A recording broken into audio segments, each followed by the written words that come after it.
इस समय हम मऊगंज जिले के पटेरा गांव में मौजूद हैं। ये वो गांव है जहां पर नीलांचलम सेवा संस्थान के द्वारा बीएड कॉलेज संचालित की जा रही है।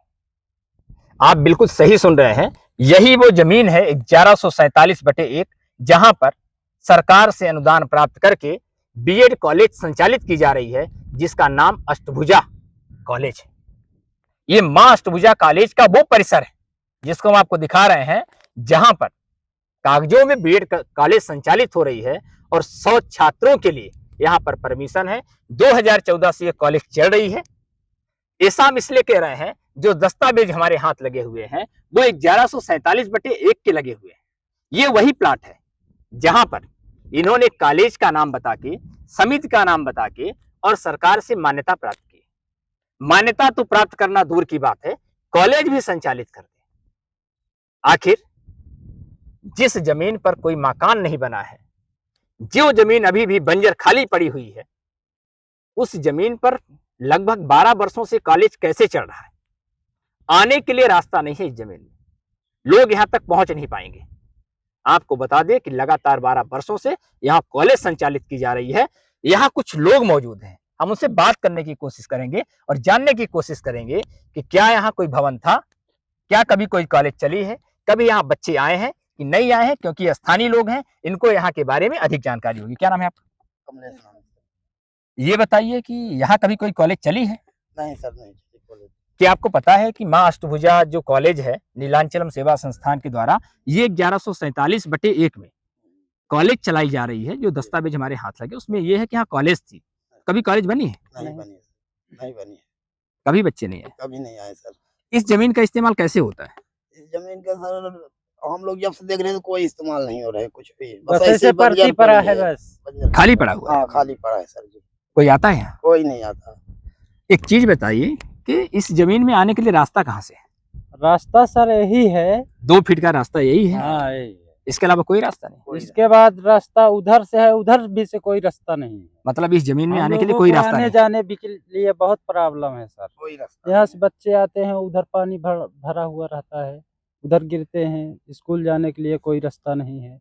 रात बिरात अगर कोई समस्या हो गई हम लोगों को, कोई रास्ता कोई नहीं है वाहन यहाँ आने से। का कोई रास्ता नहीं। वो नहर ये बताइए कि कभी यहाँ कॉलेज चली? कभी नहीं चली। किसी को आपने देखा? नहीं को वो वाली चल रही थी, लेकिन वो तो स्कूल है, हाँ यहाँ नहीं चल यहाँ रही। नहीं वाला कोई कभी नहीं चली। नहीं। कभी नहीं।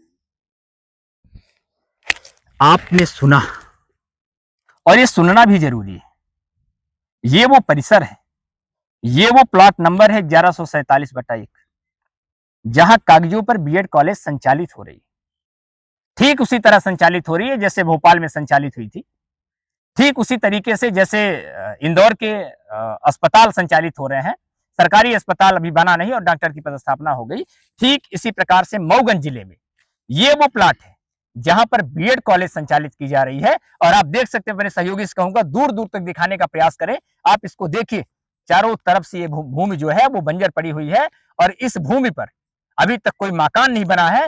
भूमि के बगल में जो यहाँ के आदिवासी लोग रहते हैं, उन्होंने अपना मकान बनाया है, वो लोग रह रहे हैं, लेकिन इस भूमि पर आने के लिए आज तक कोई रास्ता मौजूद नहीं। आखिर इसके बावजूद इसको मान्यता कहां से प्राप्त हुई? किसने इसमें मान्यता प्रदान की? क्या मान्यता के समय दस्तावेज नहीं चेक किए गए? क्या इस प्लाट पर आकर यह परीक्षण नहीं किया गया, भौतिक सत्यापन नहीं किया गया कि कॉलेज है कि नहीं है? जब कॉलेज नहीं है तो 12 वर्षों से लगातार मान्यता का नवीनीकरण क्यों हो रहा है और बच्चे कहां जा रहे हैं, कहां पढ़ रहे हैं? जब कॉलेज ही नहीं है तो बच्चे कहां पढ़ रहे हैं? किसके पास इसकी जिम्मेदारी होनी चाहिए ये देखने की कि कॉलेज है कि नहीं है? क्या इससे पहले कभी इसका निरीक्षण नहीं हुआ?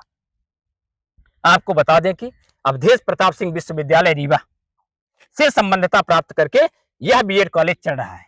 भले ही कागजों में चल रहा हो, लेकिन प्रत्येक वर्ष इसमें बच्चे एडमिशन लेते हैं, पढ़ाई करते हैं। लगभग 1200 से अधिक बच्चे अभी तक यहां से पढ़ के निकल चुके हैं। लेकिन आप समझ सकते हैं कि पढ़ाई कहां हुई होगी। जब एक खाली बंजर भूमि पड़ी हुई है तो पढ़ाई का साधन कहां से उपलब्ध हुआ होगा और मान्यता किस तरीके से प्राप्त हुई होगी?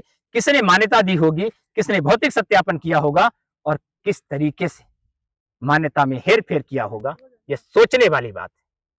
खैर, पूरा मामला पानी की तरह साफ है।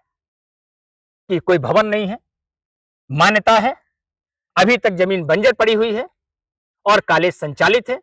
देखना दिलचस्प होगा कि प्रशासन इस पूरे मामले पर क्या कार्रवाई करता है। न्यूज़ 24 के लिए अभय मिश्रा, मऊ।